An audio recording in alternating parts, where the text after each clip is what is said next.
This is Paul for Redneck Sports. I believe that everybody should win in life, or at least attempt to. The first three maxims of General Robert Nealon's game maxims, I believe apply to everybody. The team that makes the fewest mistakes will win. Play for and make the breaks. When one comes your way, score. If at first the game or the breaks go against you, don't let up. Put on more steam. Welcome to the channel. Now let's discuss some sports. So folks, we're going to talk about Tennessee, the team, and what happened this year. Now, I am not going to complain. They went 10-3. They had double digits in wins. You can't tell me that that's a bad season. Okay, so we lost against Arkansas. That was what were we thinking? We lost against Georgia, but take a look at Georgia. And we lost against Ohio State. Not only were we playing a team that, it got woke up. That's the only way to describe Ohio State. They got woke up. But we were also playing injured. Squirrel White went out. You take a look at Squirrel White, Dylan Sampson. So many of these players went out, hurt. So don't tell me that we have a situation that we didn't have a good season. I'm getting tired of people going, oh, we could have done so much. Okay. Seriously? It's not even a deal at this point. It isn't. Don't tell me that it's that big of a deal. We went. I could care less. We won 10 games. We're doing amazing under Heupel. We've got some things that we need to work on. And that's what I'm going to discuss here today. We're going to discuss what Tennessee needs to work on, what they've done really amazing in, and we're just going to get into it. So, stick with me, folks. Here we go. Oh, and if you don't mind, like, subscribe, comment. And I've got a link tree down below that's got my social media, and it has my Patreon if you want to help out. Thank y'all. Okay, so we're going to get into quarterbacks. Unfortunately, Navy Schuler has not really been anything. I guess he was a walk-on. I didn't even realize he was there, but hey, we've got Gaston Moore, Jake Merklinger, and Nico Iamaleava. Let me tell you something. Nico has shown in several games that he is far more than what's happened most of the season. There are games that he's just gone and showed out. I think that part of it is that Heupel was wanting to get him just comfortable with the scheme, get him used to everything. I think quarterback wise, we are doing good. So we're going to go quarterback, we're doing good, and leave it at that, because I don't have a problem with Nico. I don't understand the whole money thing, and it's because of him that there's a problem going on with the whole NCAA lawsuit, because they're wanting to sit him down because they were wanting to try to destroy Spire and all that. But we've got a good quarterback situation right now. Maybe we need a better backup, but Gaston Moore's not that bad of a backup. So maybe that's the only other thing that we need. But quarterbacks, I'm going to say that we've got an A+. Running backs. Now, I don't know how old some of you are that are listening to me. Running backs, we used to be called running back U. Seriously. We used to train our running backs to literally leap over goal defenses.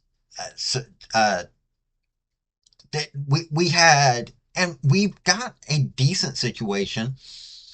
Dylan Sampson is a what can you not say about Dylan Sampson? The man was even trying to play hurt.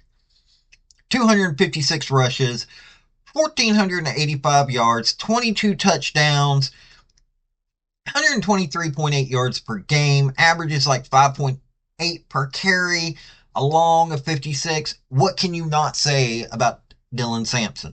Deshaun Bishop, not a bad player. I think he needed to be used far more than he was, but he's a freshman. And as a freshman, he's got 433 yards, 3 touchdowns, 48.1 yards per game, 6.5 yard average when he carries. Not bad. Nico had a rush several times. 89 rushes, 317 yards, 1 touchdown rushing, and 26.4 yards per game rushing. Some of that is design, but a lot of that is, hey, the pockets collapsed because of our offensive line. Peyton Lewis, 3 rushing touchdowns. Okay, we've got all of these players that could go in there, but I think we needed to spread around more what we had.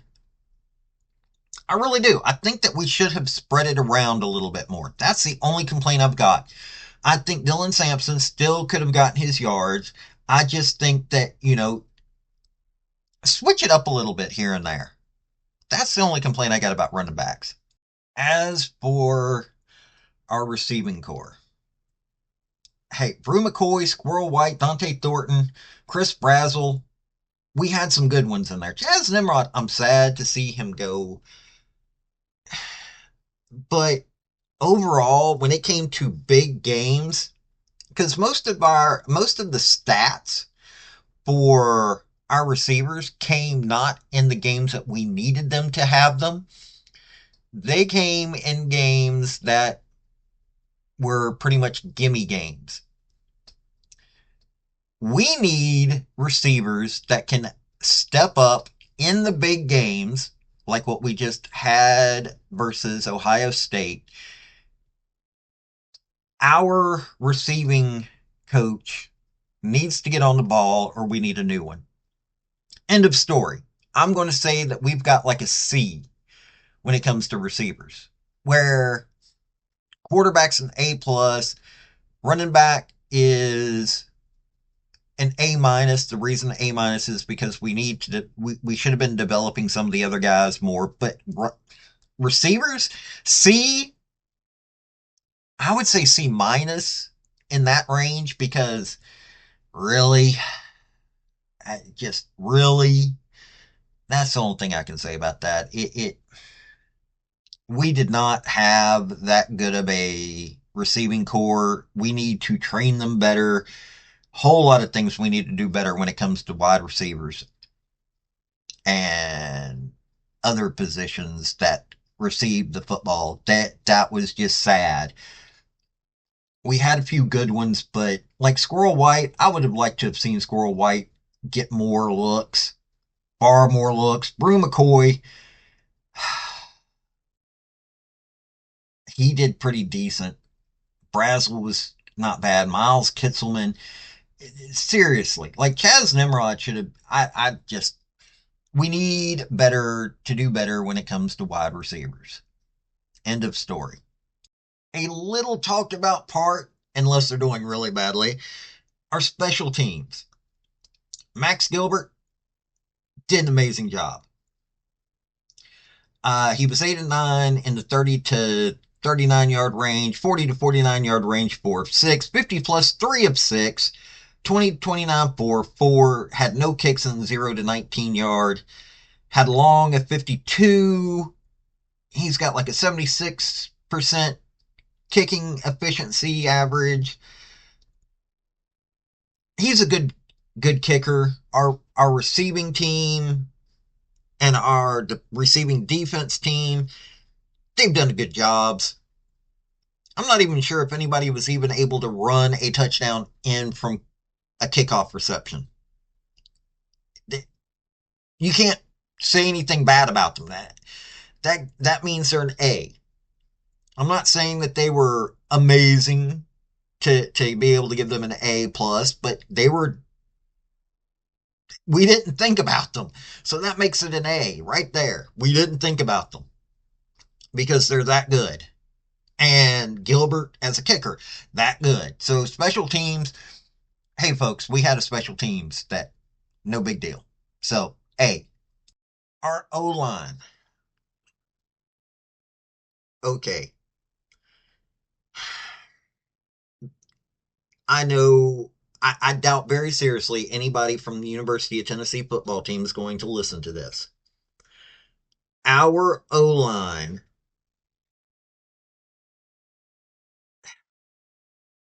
it wasn't the fact that these guys didn't show up. These guys tried. They were playing injured. They got injured during the year. We were playing guys that just didn't have the experience. I mean, Cooper Mays did a good job, but our offensive line, we need an offensive line coach that can actually, get these guys prepared. That's part of the problem right there. We don't have an offensive line coach that I don't see what he's doing. I really don't. Because of coaching, because of inexperience, and the simple fact of that they just weren't able to do the job correctly. I'm giving them a D, but it's not the guys themselves. It's, like I said, inexperience, injuries, just way too much was going wrong. And yeah, if they had been developed better, and it's more coaching and not having depth, and we were going deep into what we did have, which is how bad the situation was. So I'm still giving them a D, but yeah, we need to. Glenn Ellerby, I'm well aware that this man is got a long history with Heupel. And he's done some good things. I mean, you take a look at he's done back-to-back Joe Moore semifinalist honors. He's developed two players, but he's not getting the job done right now. I really don't see him getting the job done. He was at Arkansas State. He was at UCF and LSU when they got conference championships. National championship, he was at LSU. But seriously, this something's not right with our offensive line, and Ellerby needs to sit down and decide what he needs to do to fix it. Because right now, it's an atrocity. And that's the only way to put it. For a team that has to play who we have to play, we did not have an offensive line that could handle it this year. I'm not going to break down defense. I'm just going to go straight out. Tim Banks did an amazing job. We may be needing to get a few different folks, but what else can you say about what Tim Banks did for us? Seriously, we had, let's see here, Will Brooks got an interception, returned it for a touchdown. That. Arian Carter, one interception. Will Brooks, three interceptions. Boo Carter, an interception. Four for Jermod McCoy. Andre Turrentine. Will Brooks was a walk-on. And look what he did. Sacks. James Pierce Jr. Good Lord, that man was a beast. Omar Norman Lott was a junior beast. We, at the same time, need to take a look at what we're going to replace the guys that are leaving. What we're going to do about replacing the guys that are leaving. I mean, Will Brooks, He's a senior this year, so he's probably going somewhere. I don't know if he'll get recruited to or if he'll get drafted, but he's going somewhere. Arian Carter, let's see here. He's a sophomore, thank God. He's going to be around a while, hopefully. Boo Carter is a freshman. So we've got a team. We've got a team right now that James Pierce Jr. So if these guys stay, we're going to have one heck of a defense next year. And we need to develop the players that we've got. We need to bring in more players to replace anybody leaving, and we had defense A plus. Yeah, they had a problem with Georgia and Ohio State. Okay, it's Georgia, Ohio State. We had a problem with Arkansas. That was more offensive issues than it was defensive issues. A plus. Our defense, A plus. You can't speak highly enough of our defense. Our defense was they were dudes, as they say now, and or as Bear Bryant would say, they were studs. But we need to make sure that we keep that up. If Tim Banks goes somewhere, we need a replacement coach that is just as good. But A plus on our defense. Overall, hey, we're one of less than 1% of the college football teams that won in double digits this year in the regular season. Think about that.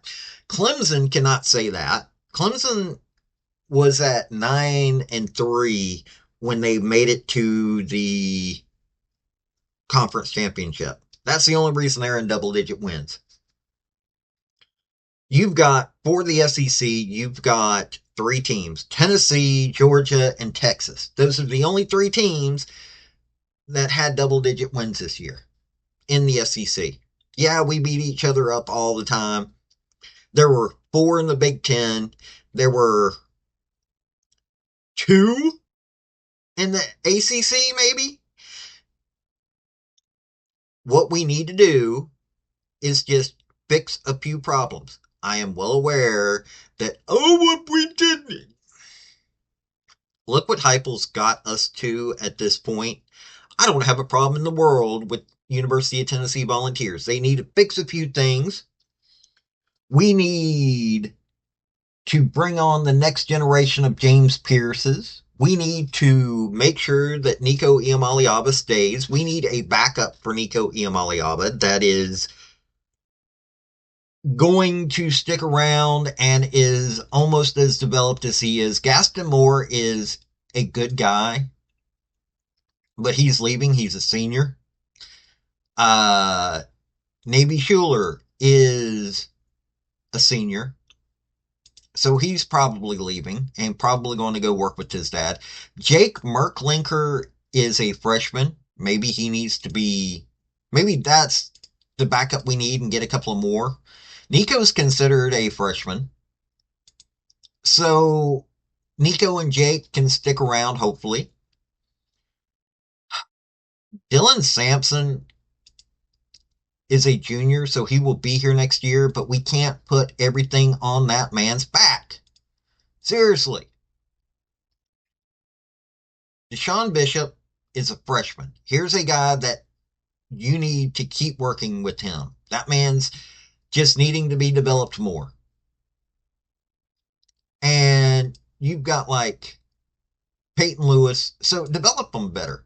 Receivers, I don't even know what to do about that. That's a situation where Kelsey Pope is,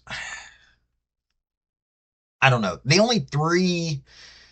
Okay, if you look at Kelsey Pope, young man,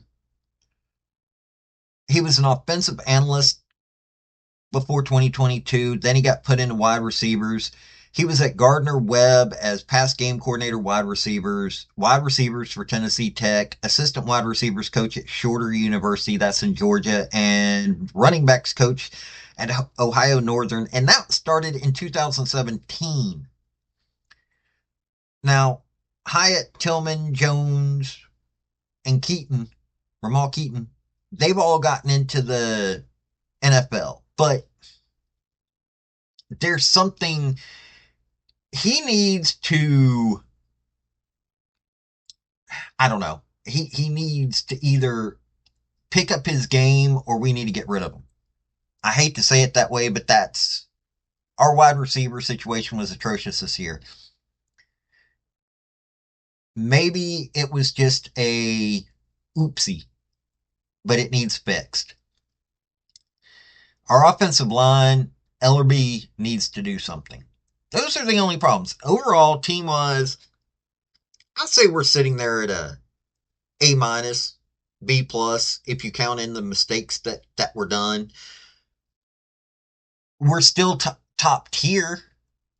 We did something that very few teams were able to do this year. Less than 1%, like I said, of college football teams won double digits.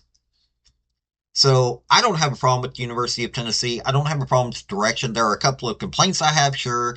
Ellerby, Pope, both of them need to do better. That's the only thing I've got a problem with. We need to recruit better when it comes, or go in the transfer portal to get some folks, but we need to do something better when it comes to wide receivers and offensive line.